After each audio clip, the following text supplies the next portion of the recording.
During the American War of Independence, Thomas Paine famously wrote, "These are the times that trouble men's souls.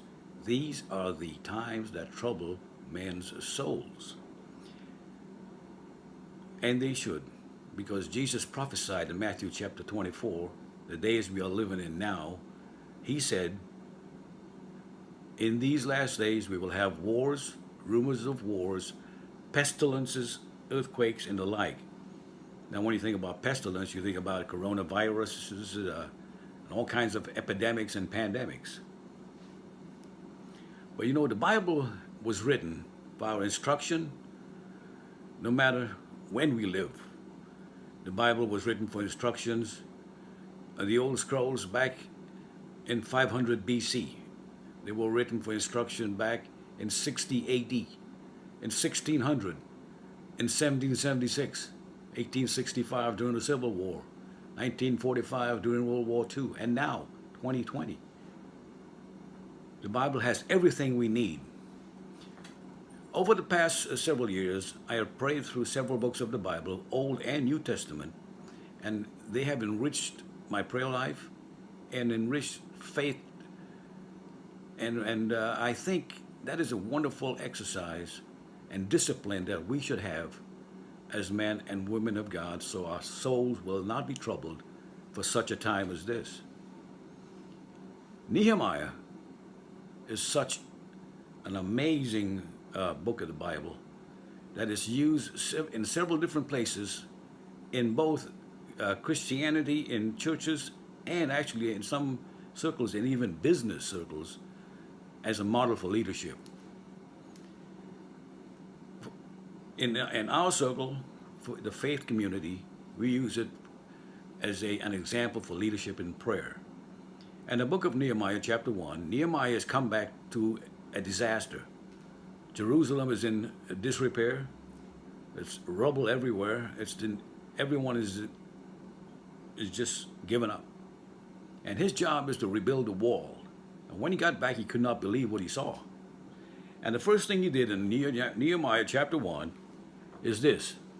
And we start reading in verse 4.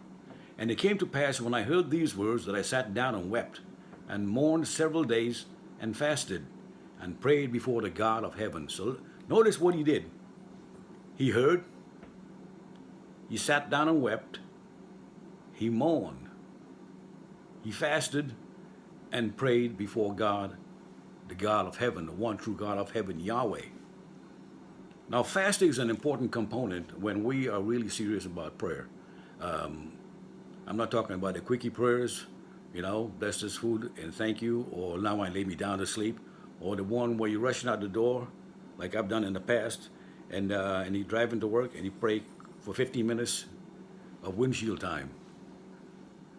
I'm talking about intentional prayer and connecting with God. And fasting is a great way, because when you fast and you give up food and you give up certain things, a couple of times a month, a couple of times a year, and or whenever, you're actually putting yourself aside to focus on God.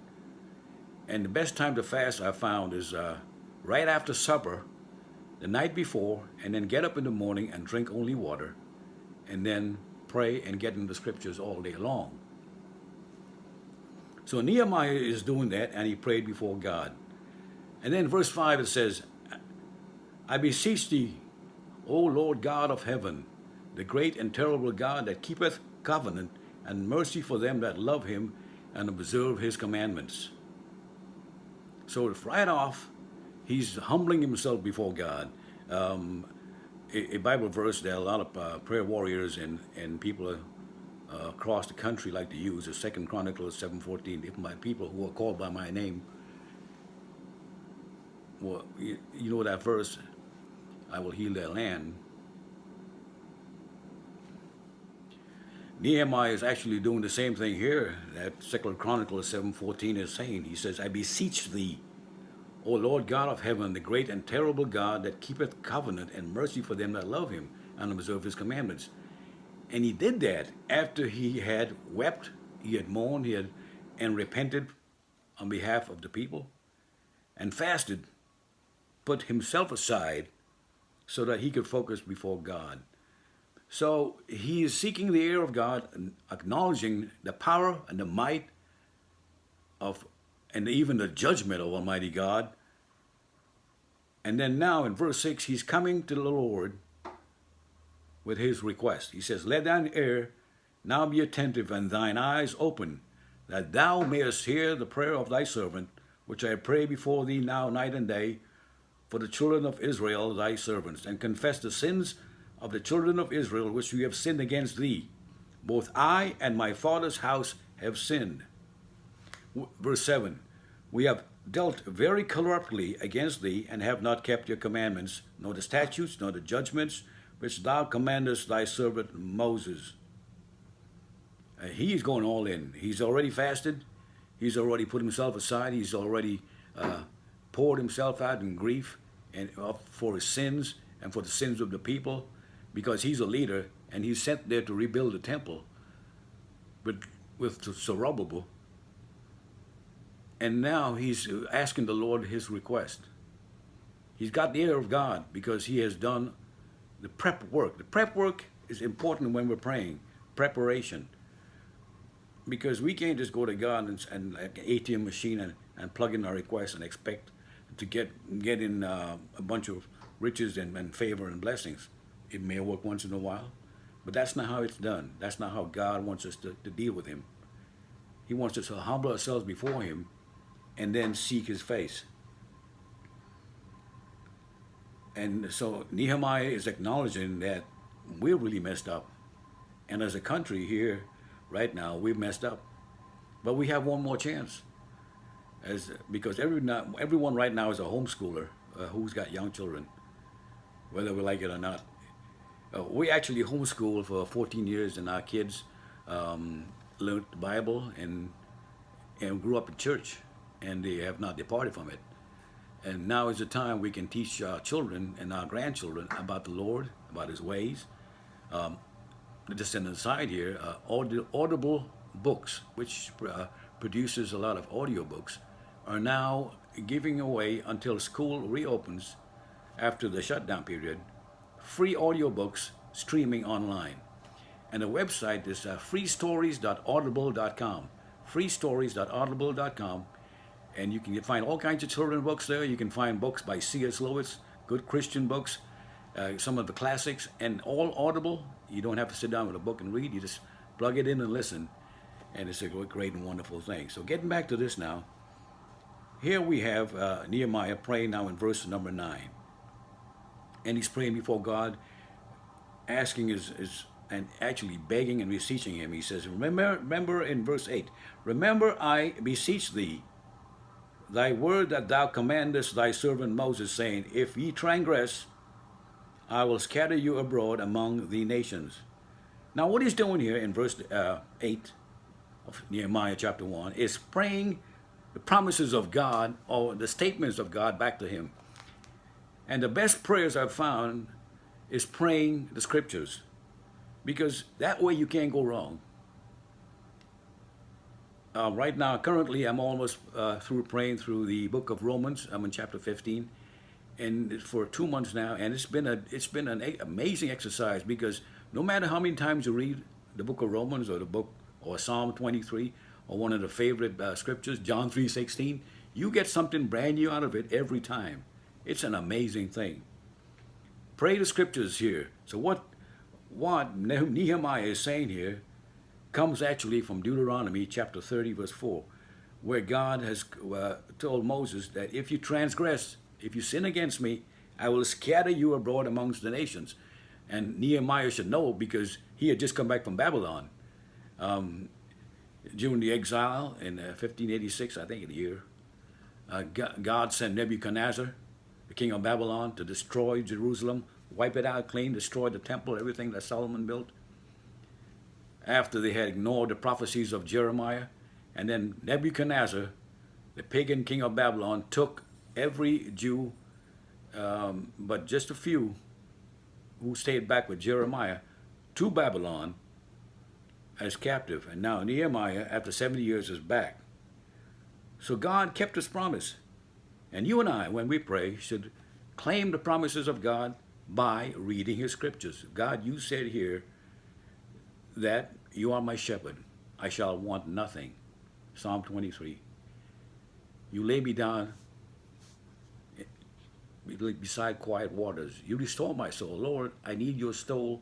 I need your restoration right now in my soul, which is troubled because of these troubled times. Yea, do I walk through the valley of the shadow of death.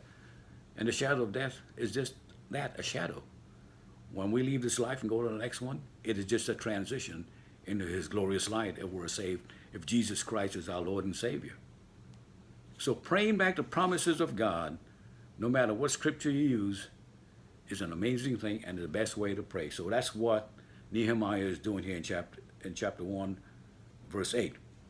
Verse 9, he's talking to God again. He said, but if ye return unto me and keep my commandments and do them, though they were of you, cast out to the uttermost part of heaven, yet will I gather thee from thence. I'm reading from the King James. Let me start over to this verse here. But if ye turn unto me and keep my commandments and do them, though they were of you and cast out unto the uttermost part of heaven, yet will I gather them from thence and will bring them into the place that I have chosen to set my name there. So, what Nehemiah did here was recall a statement God made in Deuteronomy to Moses, told God about it, meaning that he knew how God operates, he knew the scriptures, and then he recalled the promises of God, just like in 2 Chronicles 7:14. If my people will turn from the wicked ways, I will hear from heaven and heal their land. Here it says, God says, and Nehemiah is praying the promises of the scriptures back to God, if you turn unto me and keep my commandments and do them, turn, obey, and do, he will gather his people and bring them back into a place that he has chosen to set his name, which is Jerusalem. And he did that. He brought back the exiles into Jerusalem after Nehemiah had finished the wall. And now, verse 10. And now these are thy servants and thy people. Nehemiah is praying on behalf of his people. He's interceding for him, and something we should do for our people right now, who may not know any better, who may not know how to pray, who may not even be Christians. But we pray for everybody. Pray for everybody in the country, from the president to the governor to the city mayor, to the school boards, the community, everyone. We pray for our brothers and sisters around the world. For every country, we pray for them. We lift them up to God. These are thy servants. These are thy servants and thy people, whom thou hast redeemed by thy great power and by thy strong hand. And his final phrase in the prayer, his final verse here in 11, Nehemiah says, O Lord, I beseech thee. So he comes back again on his knees. Let now thine ear be attentive to the prayer of thy servant. And I've read several translations, and I think the word attentive is really the best, word to use here when you're seeking the attention of God and asking him to listen to your prayer. I beseech thee, let now thine ear be attentive to the prayer of thy servant and to the prayer of thy servants, not just me, but everyone else who may be praying, who desire to fear thy name and prosper. I pray thee, thy servant this day, and grant him mercy in the sight of this man. And grant him mercy or favor in the sight of this man. So, what a great prayer. Some Bible scholars think that Nehemiah fasted for 2 weeks. And then when he started praying, his prayer was only like about maybe 6 or 7 verses. Because he did a preparation. God saw his heart. God saw that he was a humble man, that he was full of sorrow of what had happened to God's house and God's city where God has put his name, Jerusalem. And now he's back, and now Nehemiah is pouring out his heart. He's pouring out his heart as a man of God, recalling the scriptures, recalling the promises of God, and seeking the favor of God, and asking the Lord to be attentive. As we pray in these troubled times, let us ourselves seek the hand and the mighty favor of God and his intervention in our situation, in our lives, in our personal lives, whether we need healing or restoration, whether we need anything. And right now, around the country, we put those aside and we pray for everyone else. And we pray for this virus, for this pandemic. And most of all, we pray for the salvation of the souls of many who will listen. And how do we pray for the salvation of the soul of many? We pray for the Bible to become the standard by which we live. We pray for outreach to our friends and neighbors and families and friends and co-workers. We pray that they come to know Jesus Christ as Lord and Savior. We tell them that there's nothing that they've done in this life that He cannot forgive. That He is the God who gave Himself on the cross, lived a sinless life, was died and buried and rose again to forgive us, to be the forgiveness of our sins, to show us by the resurrection that we have the promise of eternity, and that if we repent of our sins, no matter what we've done, and accept Him as Lord and Master of our lives, we too will be saved. And then come to learn all these beautiful prayers and read the Bible and surrender our lives to Him. It's a beautiful thing. God bless you. See you next time.